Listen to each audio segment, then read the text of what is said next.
Ils ont dit que ses mains pouvaient transformer n'importe quelle fille en reine.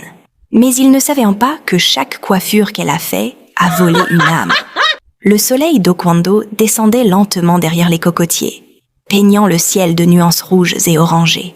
Le vent chaud de la côte faisait danser les feuilles des palmiers comme s'il connaissait une chanson ancienne. Dans ce petit village paisible, niché entre une longue rivière argentée et des dunes de sable ocre, tout le monde connaissait le nom de Nayoba. Nayoba avait 17 ans. Elle était fine, discrète, avec un sourire doux et une manière de marcher si légère qu'on aurait dit que ses pieds flottaient sur la poussière. Elle vivait seule avec sa mère, Mama Tene, une femme courageuse qui vendait des savons faits main au marché pour nourrir sa fille. Leur cabane en argile était modeste, mais remplie d'amour et de lumière.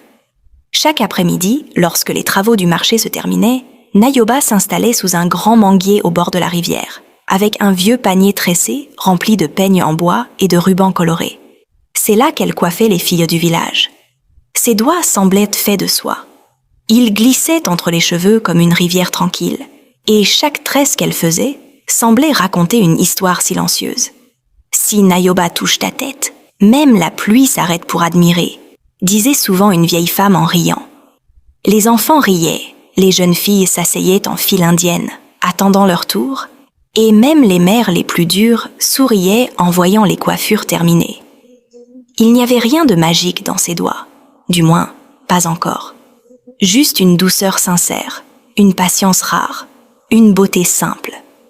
Nayoba aimait sentir les cheveux glisser entre ses mains, aimait entendre le rire des filles, aimait voir leur visage s'illuminer devant leur reflet dans l'eau. Elle ne cherchait ni gloire ni fortune, juste la paix. Ce soir-là, alors que le ciel virait au violet profond et que les oiseaux rentraient à leur nid, Nayoba leva les yeux vers la rivière. L'eau brillait doucement sous les dernières lueurs du soleil. Elle ne savait pas encore que cette rivière, témoin silencieuse de ses plus beaux moments, allait aussi devenir le berceau de son destin. Dans quelques heures, tout allait changer. Et les mains qui tressaient avec douceur allèrent bientôt tresser avec pouvoir. La nuit était tombée sur Oquendo comme une couverture lourde. Pas une étoile ne brillait dans le ciel. La lune, d'habitude si présente, s'était cachée derrière un voile noir. Même les grenouilles, qui chantaient chaque soir au bord du fleuve, étaient étrangement silencieuses. Dans sa petite cabane, Nayoba regardait sa mère dormir. Elle devait aller chercher de l'eau pour le lendemain.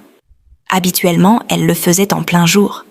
Mais ce soir-là, quelque chose en elle la poussait à y aller maintenant. Elle prit sa calebasse et sortit dans la nuit. Le sol chaud sous ses pieds